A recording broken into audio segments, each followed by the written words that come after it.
Hey, what's up, everybody? We're here live with Jeremy Rosado from American Idol.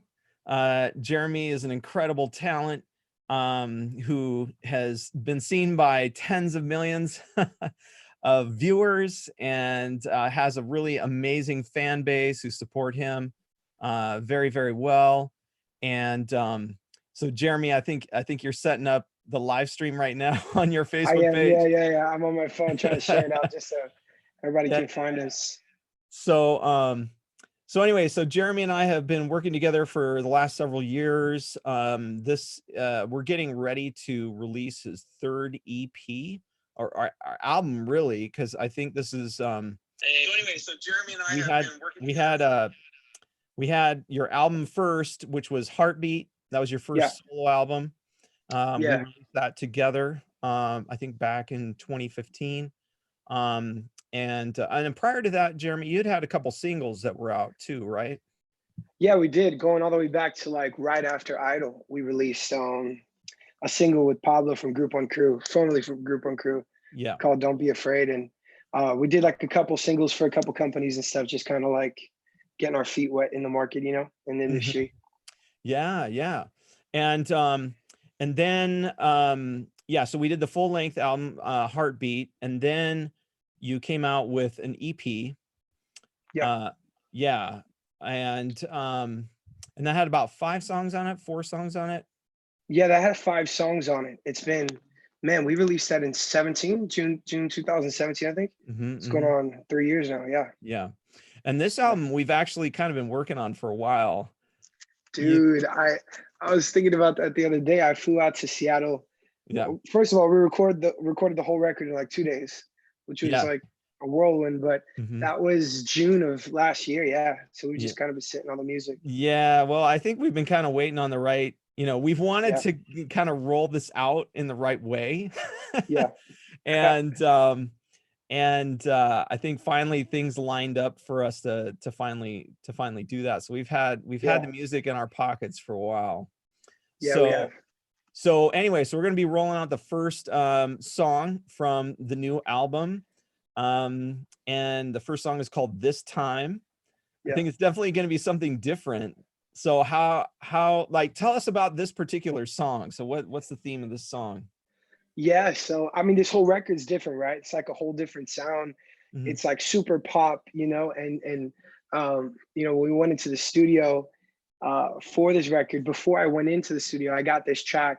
Sometimes when you're going in to do new music and create new music, sometimes you write it in the studio at the same time while it's being, produced. Sometimes it's produced and you write the music after. Well, I got this track a few weeks before I got into the studio or even Mhm. got into a writing session, Yeah. and I was just listening to the track. And I remember, dude, I was in my bed. It was like 1 o'clock in the morning, and I'm just writing out this chorus, and I'm like, "In time, everything works out. Yeah, my doubts and my fears slip away."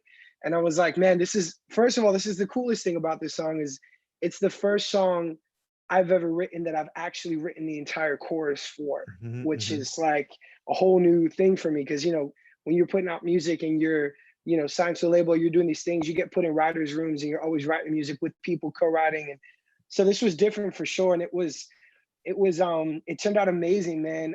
It just talks about it's called This Time, and it talks about how God is always there, right? It's kind of like a baseline thing that we know. He's faithful. He's always there. He's so good. He never leaves us nor forsakes us. But sometimes we got to get out of our own heads and be able to just kind of believe that we can actually go the extra step this time.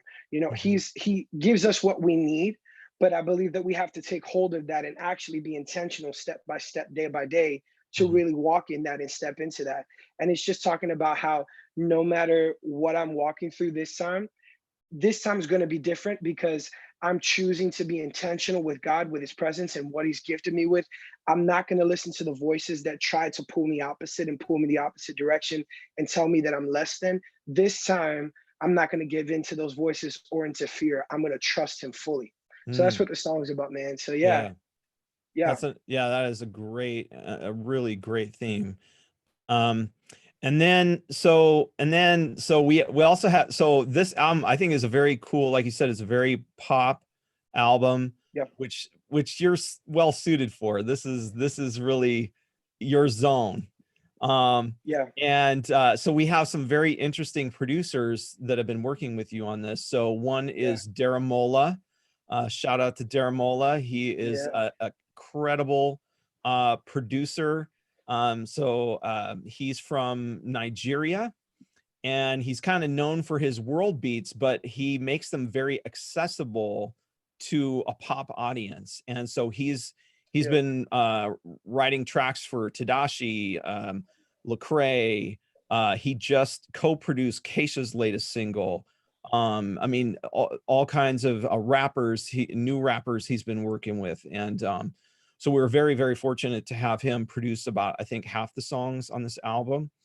And Yeah, then man. Joel Sedian, I think is how you say his last name. Yeah. So it's like Setien. Sedian. Setien. Okay, yeah. So Yeah. it's Yeah. Yeah. Latino. He's a Puerto Rican kid. Yeah. Out Okay. here in Lakeland. Yeah. Yeah. So he's been at Southeastern University there in Yeah. Lakeland, Florida, and producing Yeah. their worship albums, I've heard. Yeah. And Yeah. I mean, they've been popping off pretty well.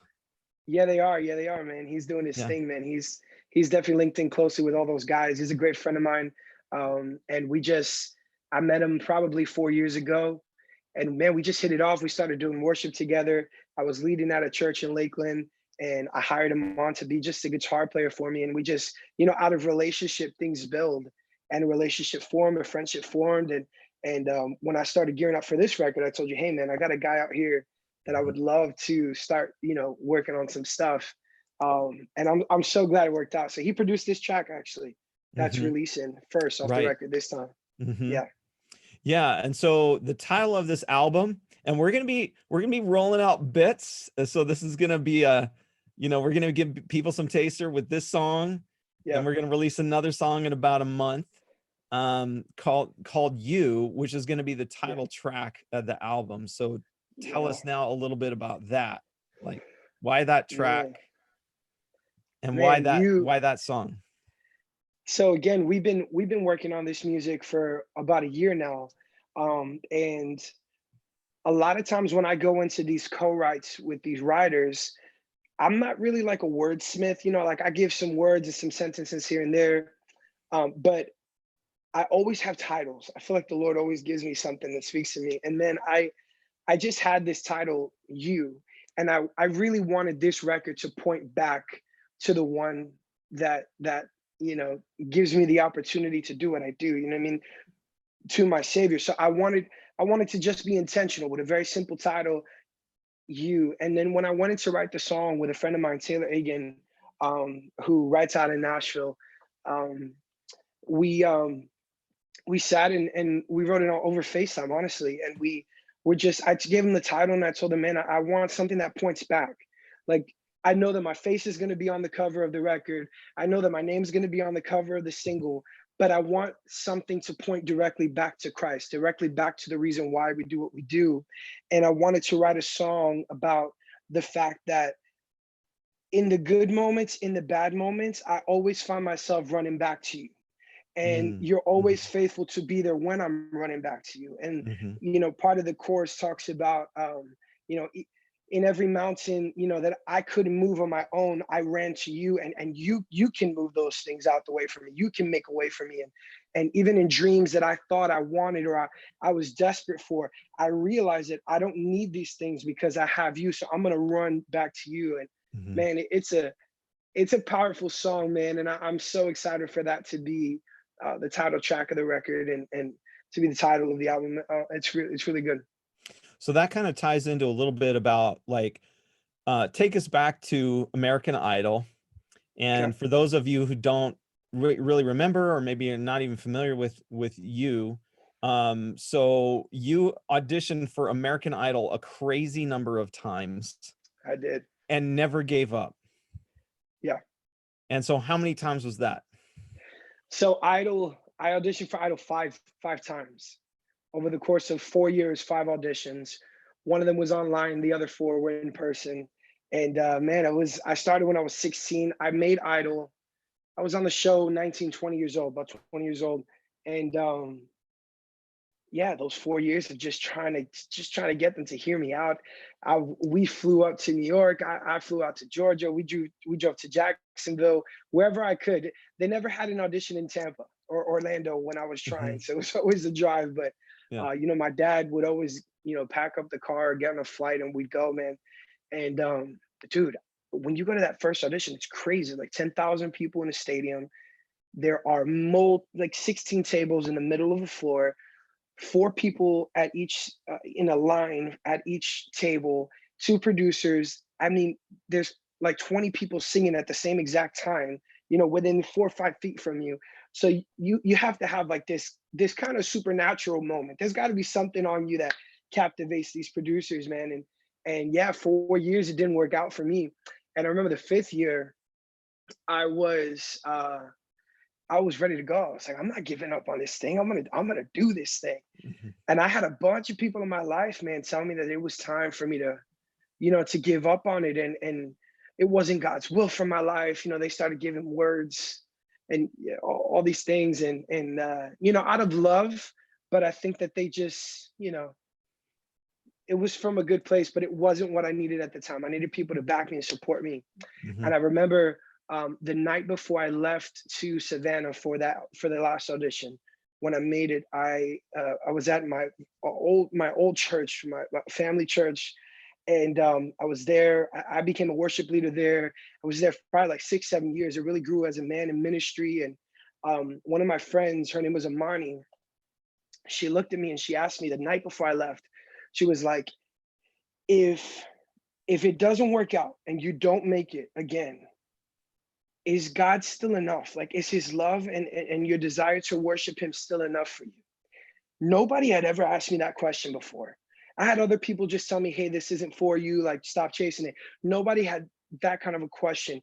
And in that moment, I remember I looked at her directly and I said, you know what, Amani? I don't know if she's watching or somebody who's watching can show her this, but that was a pivotal moment for me. I looked at her, I was 19 years old, and I said, yeah, he is. I'm finally at a place now, even at such a young age, having a level of maturity in ministry to say, like, he is enough. And I do want him more than the rest of this. So if it works out, it does. And if it doesn't, I'm still going to continue to worship. And man, we left. And that next day in Savannah, everything shifted, D. I mean, it's crazy. 100 people made it out of that stadium of 12,000 people that day. And it's just, yeah, crazy, crazy. Amazing. And then so you get called Hollywood Week, right? So you go down to LA. Yeah. So you've got like there's like four more rounds of producers before you get to Hollywood. But yeah, eventually you make it to J Lo and Randy and Steven Tyler, and you go to Hollywood Week. So I flew out to Hollywood. There were like 300 of us, of like 100,000 people that Mhm. auditioned for the show, and that was a whirlwind, man. The thing is that I was 10 years old when I first saw the show. I looked at my parents. I said, "I'm Wow. going to be on the show. You're going to vote for me. It's going to say 1-800 whatever whatever vote for Jeremy."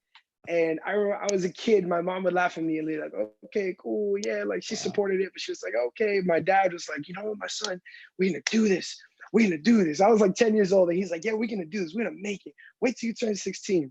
And we did it, and God allowed it, man. So being there in Hollywood for me was like, oh my God, like it still makes you emotional to think about that experience, because man, it was so humongous for me, you know what I mean? And like It would be for I just, anybody. I yeah, mean, of 'cause you course. you literally, I think we're seen in front of like 30 million people, you Yeah, know. it was like 27 million people or something like that, man. So Yeah. it was definitely crazy, going from leading worship at the church I was at to like doing this like full time. It was crazy. It was an emotional roller coaster, to be honest. It takes you on a ride because it makes you famous, and you got to fight those feelings of being famous and being humble, and being 20 years old and trying to, that's a battle, you know what I mean? But I thank God for his grace and his mercy, and me stumbling a bit to get back to who I am.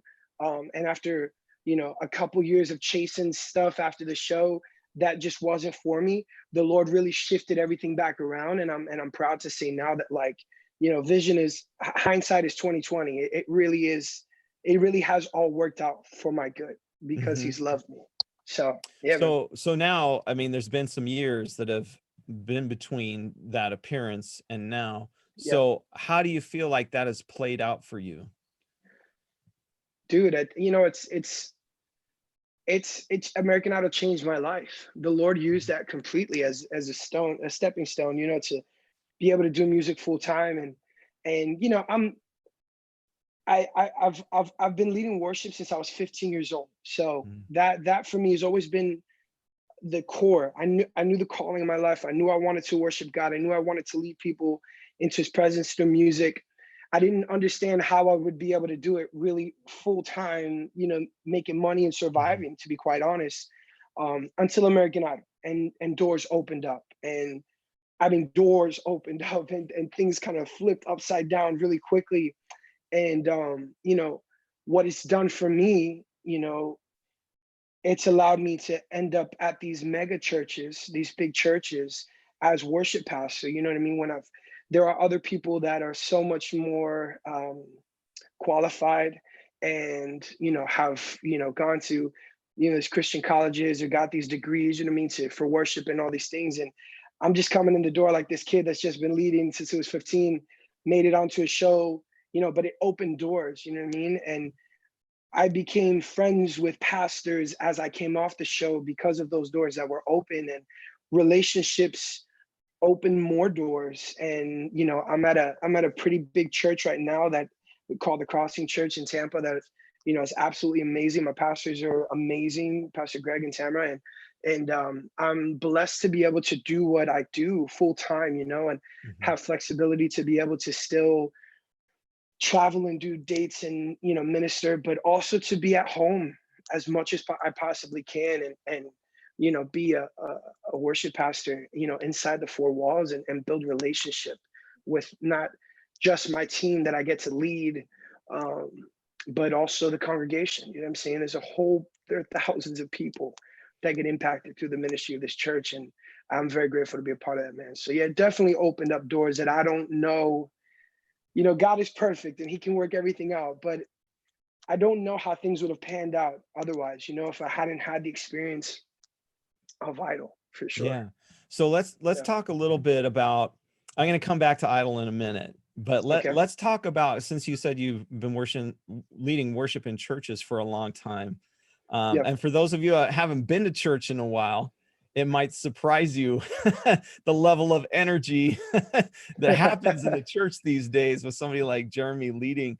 And so Jeremy, you're Puerto Rican, right? Yeah, Or at least I am partially so. fully full Puerto Rican. Full Puerto Rican. And so Yeah, you lead worship in Tampa, and I do. Florida has a huge Latina population. Yes, So sir. how does that help you now to reach people? What do you see in the church of with race and people coming together? Because I think there's a lot of times where people feel like, oh, churches are still segregated. What do you see happening?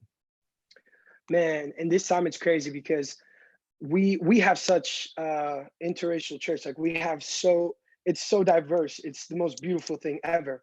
And it's crazy to see, like, nowadays what God is really doing. Like you said, a lot of times churches, we come from a culture. I come from a Puerto Rican, a Spanish culture, like very Pentecostal kind of church where the majority of us are Spanish in that room. You know what I mean? Mhm. And there, black church where the majority of those people are black in that room, and then white church where the majority of those people are white in that room. And so to be at a mega church, to be at a church where we really are like this, and we're just like a mixed bag of colors. It's the most beautiful thing ever. I mean, Mhm. it and people that know me, my worship team people, if they're anybody watching right now through Facebook or anything, they know my heart for diversity and how important it is for representation in the church, especially on the stage and ministering, and knowing that, you know just because I am Puerto Rican, I come from a Spanish Pentecostal church, does not mean that I can just live in that part of my worship forever. You know what I mean? Style Mhm. and culture is important. So being at a church where we intentionally implement, gospel stuff, and we implement, a lot of the CCM kind of contemporary stuff, and we do implement some Spanish stuff, man, it's like the greatest thing ever. And it is high energy, and it is, my I took this job at the Crossing about a year and a half ago. And you know, my pastors, they must have known what they were hiring. They looked at me. I walked in the room with earrings and tattoos, and, you know, I walk in the room and people are like, oh, okay, you're a pastor. You know what I mean? So it kind of takes people by surprise for a second. But I thank God for where we're at, you know, and how forward we are, knowing that um,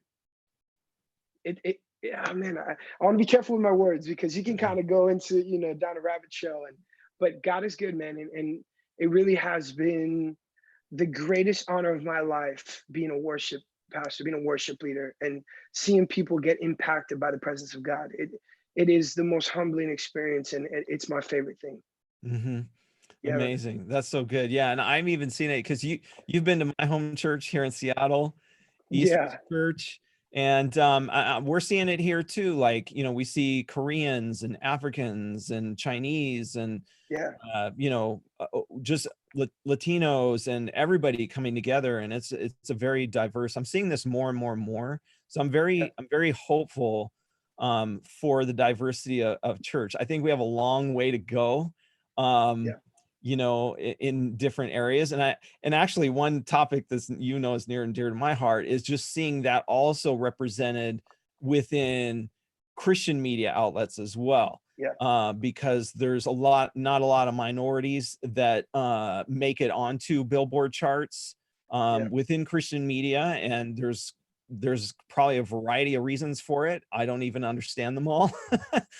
But I like to work with people and artists and who want to break down those barriers, Yeah, yeah, and yeah. just open new doors, open new avenues, you know.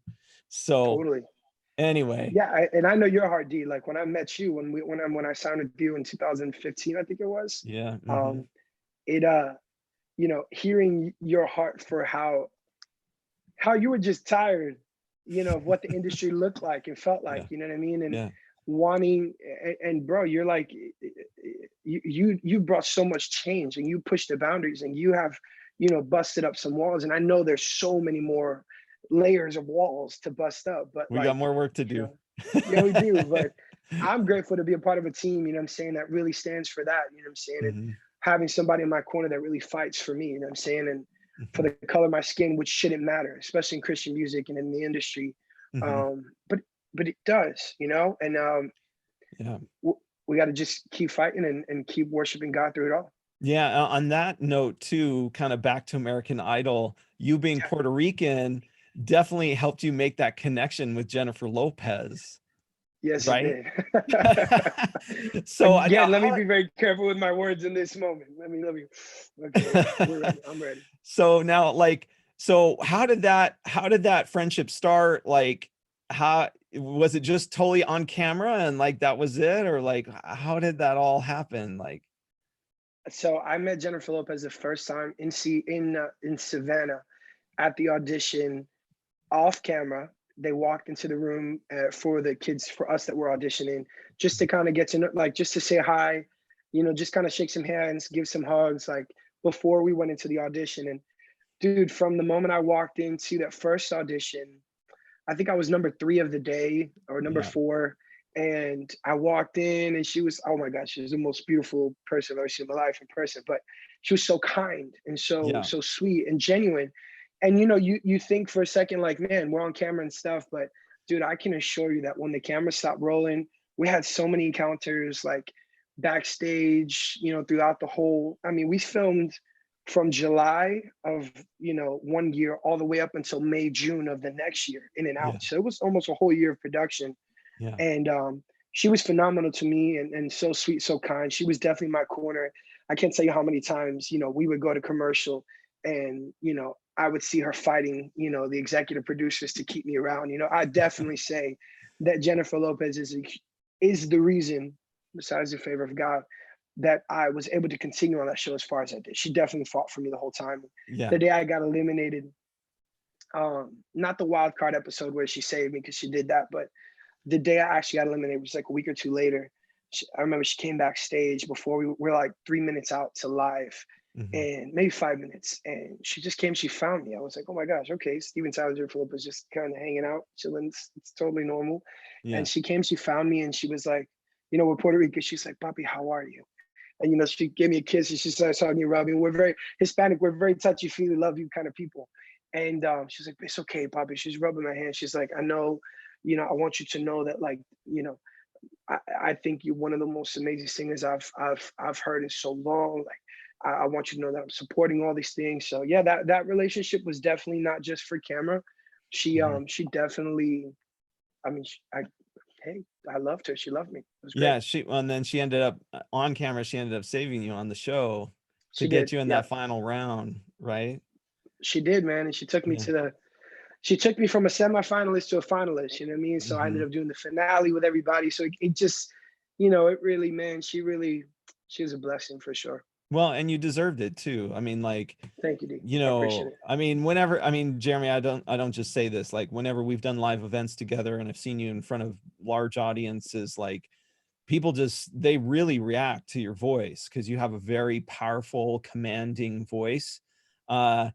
That you use in a really beautiful way, and I think people I really appreciate it. they really pick up on that from the stage, that it's very authentic, it's very real for you, I and for appreciate those it. of you who have the chance to see Jeremy lead worship at your home church, like it's really an amazing experience. And like if you want to have Jeremy come out sometime to your church and share that experience too, like definitely hit him up Yeah. on his booking email. You can go to imjeremyrosado.com.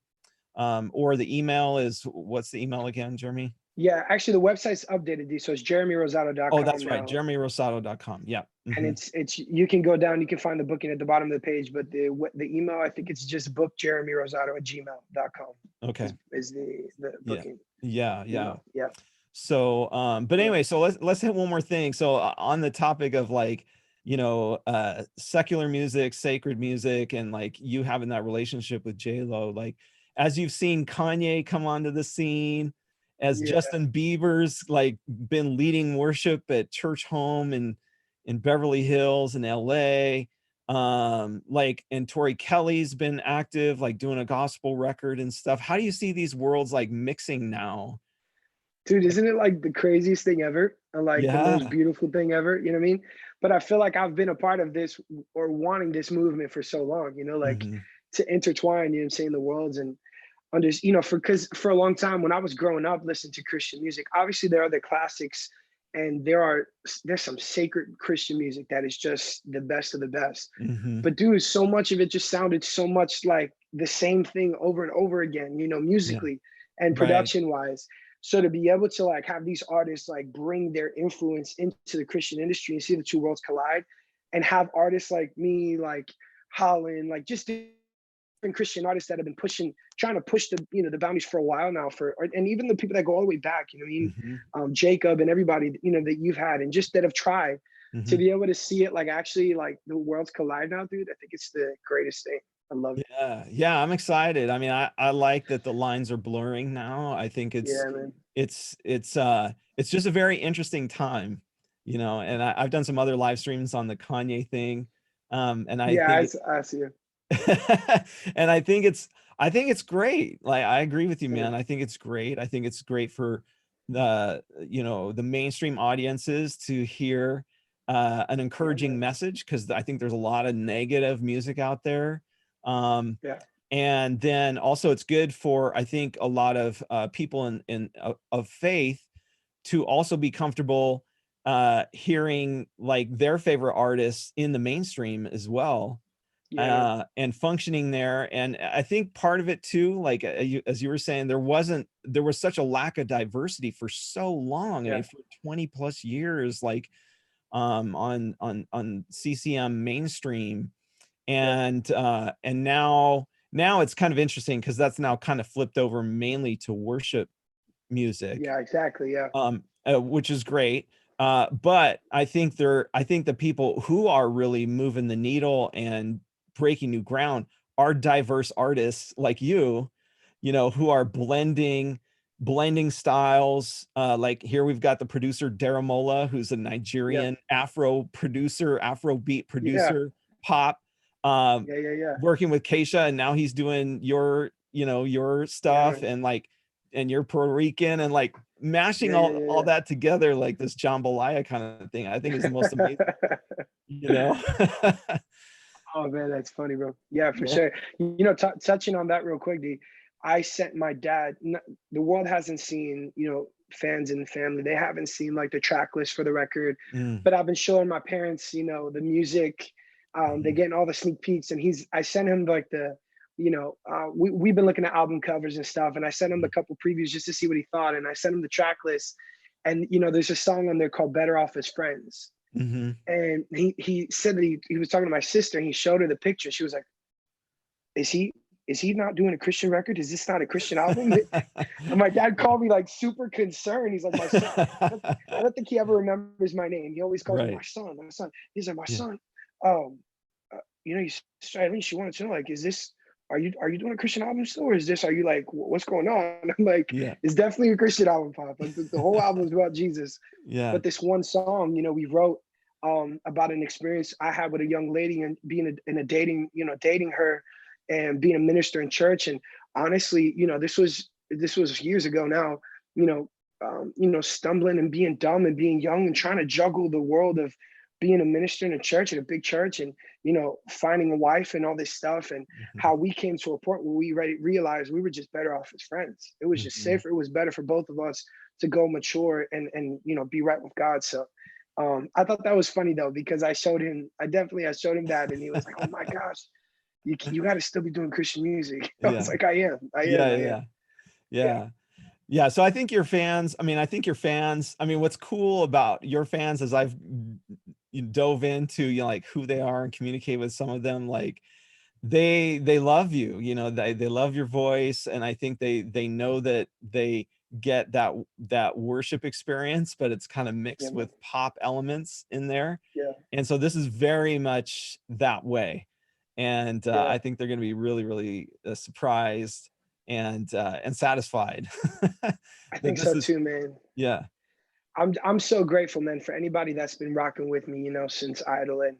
And I look at, we look at messages on Facebook and Twitter and Instagram, and it shouldn't be about the numbers and stuff, but we have to. It's part of the business, and it's a part Mhm. of what we do. And dude, the amount of people that are still following and still supporting, I'm so grateful, and it Yeah. blows my mind. And I am so excited for this season, of this, for them to get this music, because this is the best music we've put out. And Yeah.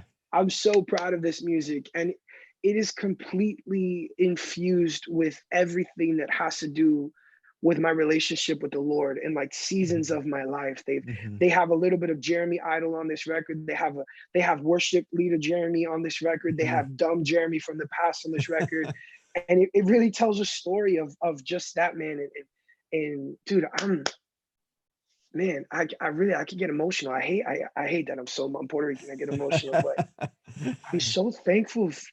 I'm so thankful to them, and I'm so thankful that God still allows this, man. Like Yeah. I genuinely am just so grateful, dude. Yeah. I really, really am. Yeah, Yeah. Well, you're sounding better than ever, I think. I appreciate it. And I mean, dude, just keep stewarding your gift really well and using it to bless people, and yeah, just keep serving the fans. And we're gonna get you out there in various things. Yeah, man. And yeah, so again, those of you who want to have Jeremy come out, just go to jeremyrosado.com, and you can fill out the booking thing. He could lead worship at a church or a special event, or if you got a festival in your area, we'd love to work with festivals. And also, Jeremy, people can have a real personal interaction with you now too, because you're doing like online voice lessons. I mean, given the COVID situation, Yeah. this is kind of it's been a neat opportunity for you to expand your repertoire of things that you can help people with. And so tell me about that. Yeah, man. I've been approached about doing something like a master class Mhm, quite a few different people, especially from a friend of mine named Matt a mhm, few years back. He was like, dude, you need to just like, you got to take the platform that you have. You have a gift from God, so much experience that God has allowed you to have, and experiences that you could really give like insight and teach some young people or anybody that wants to like really enhance like vocals, but also stage presence, and to know what it's like to be in the industry. And back then I kind of brushed it off, and I don't know, man, something happened right before like this situation with us being kind of locked down and everything, quarantine, and I just started a master class. It's called Jeremy Rosado Master Class, and it's a fully online through Zoom, through FaceTime, through Skype, and it's just me, like, honestly, dude, just trying to. I obviously it's like a business and all that stuff. Yeah, okay, thank God, cool. But I really do love it because it really is me getting to like give people like a piece of what like I've got to experience. And Mhm. when I really think about everything that God has done and all the places that He's taken me, man, I'm grateful to be able to give that back to people. So Yeah. it really is great. And if you're interested in that, you can check out. You can send me something on Facebook, wherever you find me, all the social stuff, and Jeremy Rosado Masterclass at gmail.com. So Mhm. yeah, it's good stuff. And then too, if people want to reach you just for a quick voice message, because sometimes people go, hey, can you give me a shout out for a friend or something like that? They can find Yeah, you on Cameo, right? they can find me on Cameo. Yeah, the people at Cameo reached out a few months back, so you can find me there too. And you Mhm. sing you happy birthday, send you, sing something for anniversaries, whatever. Is just say hi, how you doing, all that kind of stuff. So it's really cool. Cameo's Yeah, cool. yeah, yeah. So you can get the Cameo app in your app store on your mobile phone, and then you can. Is it just search for you, Jeremy Rosado, in Cameo? Yeah, you can just search Jeremy Rosado on Cameo. You'll see me. I'll be on Yeah. on that page. Yeah. Now, one last thing I want to mention too, is that for the past couple years, we've actually been working with a technology company in Newport Beach, California. Are we allowed to talk about this? Yes, we are now allowed to Okay, talk about cool. this. This is the first time this is ever Cool. being mentioned publicly. Yeah. Um, so we've been working with a technology company, and it's called Pitch Studio, and this is a very new technology.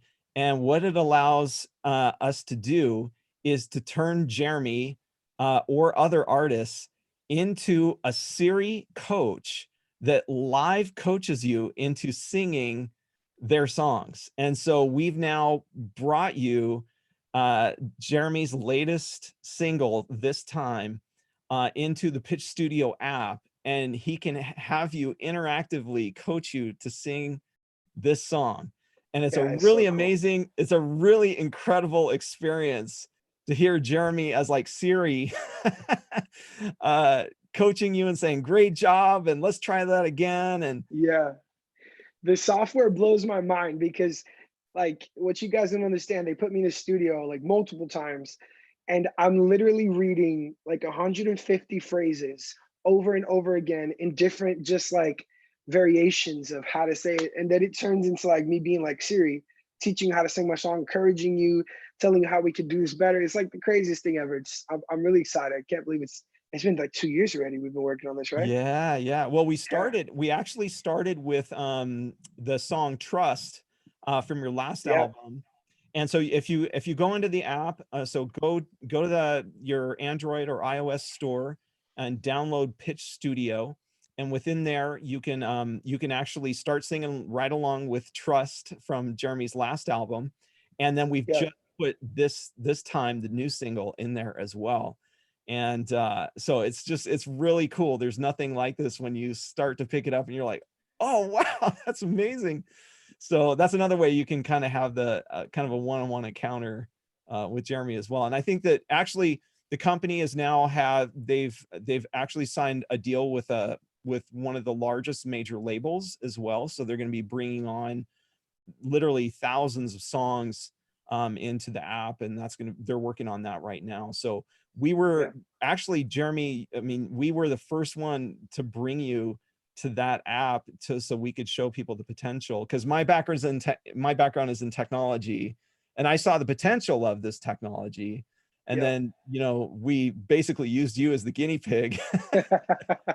And so yeah, so definitely go there, try it out. The Pitch Studio people would love to hear and get feedback from you on your experience with the app and how we could make it better. And it's all in its infancy, but it works, and it's just amazing. So go check that out for sure. Yeah, So yeah. It's awesome. I'm so excited to be a part of it. You guys really check out that pitch studio in your app store for sure. Grab that and just give it a shot. Give like just check it out. It's really really cool. Okay, Jeremy. Well, any last words for us as we head out? Like, No, I mean, I'm so excited for this new music, guys. Be on the lookout, over the next couple of days for this new single and for the record that's going to be coming out in a few months. And thank you again for rocking with me. This is an exciting season, and thank you, Derek, for everything that you do, man, oh, for absolutely. running the world for me. I appreciate it. Well, and then how can we find you on social media for those who have not connected with you yet? Yeah, all my socials are the same. I am Jeremy Rosado, Instagram, Twitter, Facebook page you're watching here now. So all those places you can find me, and you can find my website, jeremyrosado.com, and we can connect through all those places. But I love you guys for real. Thank you so much for letting me know. And please, as this new music comes out, share it. Tell everybody you know. Go run those numbers all the way up. Listen to the song 100 times. And I want to hear what you really think about it. This new music is important to me. I'm proud of it. And I really hope that it's impactful and that you love it. And whether you love it or you don't, hit me up. Let me know. Comment. Send me messages. I want to hear. What you guys think about the music for sure. Yeah, and we'll be posting the link to the new single when it's available. We're literally waiting any minute now. It's going to be live on the digital music services. So as soon as it is, Jeremy will be tweeting that out. Yeah, It, yeah, yeah. yeah, it will also come out on SaveTheCityRecords.com social media. And so Yep. yeah, just stay tuned to Jeremy, and as soon as we have the Spotify and Apple Music links, we'll tweet those out. So all right, Jeremy. Well, thanks for sharing your heart with us. It was really amazing. And we'll do another update here maybe in a couple weeks or something like that, and maybe we can give a live demo of the Pitch Studio app Yeah. and stuff like that. So Yeah, for sure, dude. Thank you so much, man. It's good talking okay, to you, Derek. all right. All right.